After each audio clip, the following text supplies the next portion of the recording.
personas que componen esa población en relación con la población total que tenemos, ¿no? Porque, por ejemplo, puede haber personas que no forman parte de esa población, de esa fuerza laboral, convencidos de que no tienen trabajo y salen de esa fuerza laboral, se van a su casa, ¿no? Por ejemplo, alguna mujer, ¿no? Como también ocurría mucho en el pasado, ¿no? No busca trabajo porque no hay, o sea, y eso es lamentable, ¿no? Porque en los países desarrollados son los países en los que la gente trabaja. Los índices de participación en el trabajo son muy altos, y eso es lo que había cambiado en España a partir del euro y a partir de la puesta en marcha de un proceso de crecimiento económico creador de empleo que, como antes comentaba, le dimos un ejemplo al mundo. Es decir, había mucha más gente trabajando, ¿no? Y hoy, que se han destruido esos 2 millones de puestos de trabajo y hay otro medio millón de personas, fundamentalmente jóvenes, que no encuentran empleo, y ha crecido el paro hasta el punto de 2,5 millones de personas más, todavía hay mucha más gente trabajando que en el año 96. O sea, quiero decir, por eso que yo quiero decirles que lo veamos también positivo, que lo veamos, que tenemos capacidad, que tenemos una capacidad de emprender y de crear oportunidades y puestos de trabajo. No nos pasa nada raro, no nos pasa nada atávico, ¿no? Ya estamos siempre en lo mismo. Tiene usted razón, y mire quién me lo pregunta, con la edad que tiene. Dice, esto es viejo en este lugar. De Cataluña, en España. No, es viejo porque nos habíamos acostumbrado a ese paisaje, pero rechacemos el Parao no forma parte de nuestro paisaje, es al revés, pero si hace 2 días estábamos en pleno empleo. ¿Esto no era una comarca de pleno empleo, Vic? Si hubiéramos estado hablando de hace 3 años, aquí había parados o había realmente toda la gente que quería estaba trabajando.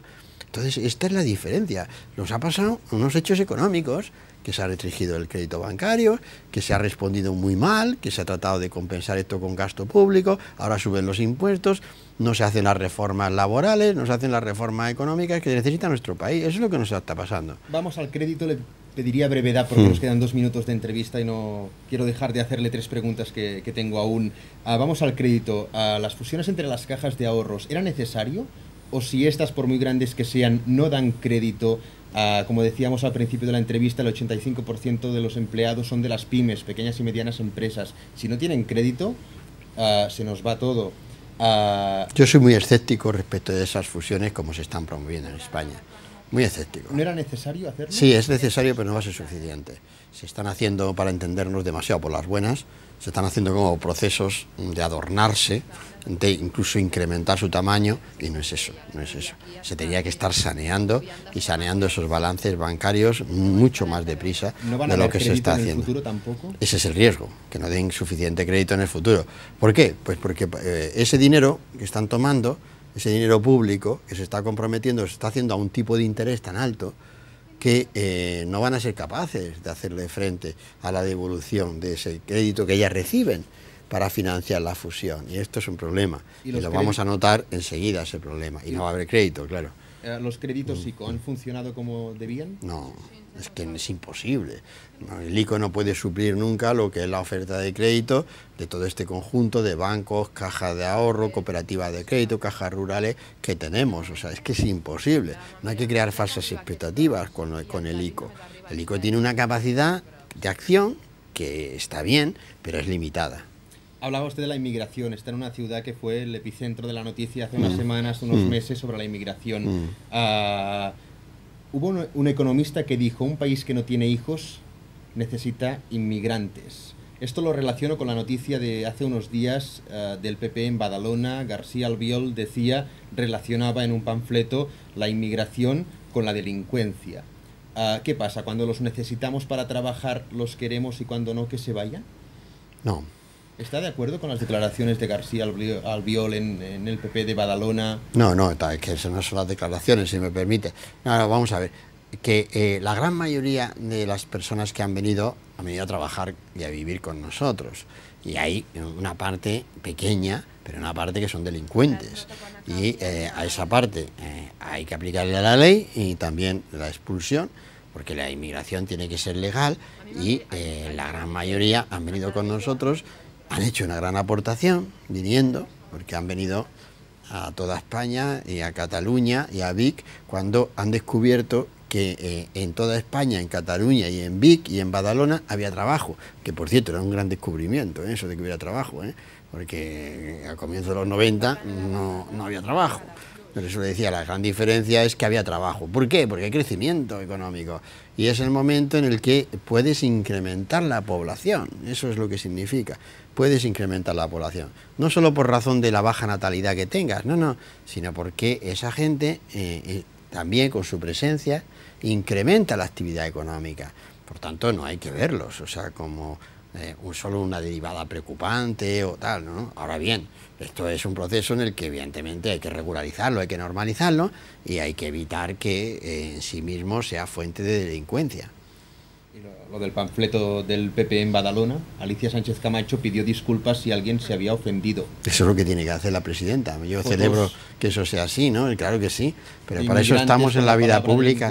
Pero como hacemos todos, o sea, quiere decir que los que estamos todo el día hablando por razones de que nos pagan para eso, pues a veces nos podemos extralimitar y tal, y con toda naturalidad hay que pedir disculpas si alguien se siente ofendido por nuestras palabras.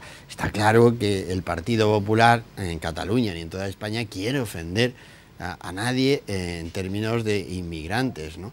Que en definitiva, insisto, nuestra visión es positiva y además es que no debemos hacer esto, porque es que si en una crisis de este tipo empezamos a aplicar criterios de inmigrantes y residentes normales, haremos un mal servicio a la salida de la crisis. Lo que tenemos es que salir cuanto antes de esta crisis y necesitaremos buena parte de esa gente. Con la gente de su tierra que vino a Cataluña hace unos años. Exacto, y los que no nos fuimos a Madrid. Yo también me fui a Madrid y no a estudiar. Allí estudié, pero quiero decir, que nos fuimos también como resultado de esa inmigración interior, los movimientos migratorios que había en esa España, efectivamente, y de las que, en fin, todos nos hemos beneficiado, ¿no? Yo he conocido hoy también en esta visita en Vic, he conocido a personas que están perfectamente integrados, empresarios importantes, que fueron en su día inmigrantes y que vinieron aquí. Señor Montoro, un día un militante suyo me dijo, Rajoy sería un gran presidente, pero es un pésimo candidato. Bueno, no dicen eso las encuestas, ¿no? Está bien eso, sí, eso. No, quiere decir que esa distinción, pues, en fin, no sé cómo establecerla, ¿no? Yo llevo los años que llevo en la vida pública y he hecho de todo, ¿no? He hecho de cocinero y de fraile, ¿no? O sea, y después de hacer eso, el recorrido de fraile, cocinero y fraile, otra vez vuelvo a donde estoy ahora, ¿no? Quiere decir, estoy en una candidatura, trabajamos en la vida pública, ¿no? En una opción en la que creemos que tenemos que actualizar, que tenemos que desarrollar, y Rajoy pues está ahí, está liderando al Partido Popular como alternativa al gobierno de España, al gobierno del presidente Zapatero, que lo está haciendo francamente mal y que la democracia necesita que haya ese recambio, que hoy es el Partido Popular y cuyo presidente es Rajoy, que por cierto es una persona de hasta 8 años de experiencia de gobierno, es una persona experimentada, una persona seria, una persona llena de ideas, de razones, y por eso le decían a usted, será un gran presidente de gobierno, claro, pero es que esto de que cuando estás en la oposición tienes que ser diferente, no lo entiendo tampoco, no tenemos tanta versatilidad, ¿no? Quiero decir que usted fue un buen ministro, ¿no? Pero claro, es un mal opositor, ¿no? Para tal, yo creo que no, yo creo que eso no funciona así. Rajoy es una persona que puede aportar muchísimo a esta estabilidad política, institucional y económica de España. Acabamos siempre estas entrevistas con la misma pregunta a la persona que se sienta aquí. Puede ser o no relacionada con el tema que hemos tocado hoy, que obviamente con usted es economía. ¿Cuál es la portada que le gustaría ver en el diario de mañana? España supera definitivamente la crisis y vuelve a crear empleo como lo creó en los años 90. Cristóbal Montoro. Pero es un titular un poco largo, ¿no? Quiero decir, le quedó suficientemente expresivo. Muchas gracias por estar hoy aquí, le esperamos otro día. A usted por la invitación, ha sido un placer estar con todos ustedes. Gràcies i hasta otra. Gràcies. Nosaltres tanquem d'aquesta manera l'altra cara d'aquesta setmana amb el que va ser exministre, com dèiem, al govern d'Aznar entre el 2000 i el 2004, el senyor Cristóbal Montoro. I tornem aquí al Sofà Taronja la propera setmana. Fins llavors, que vagi bé.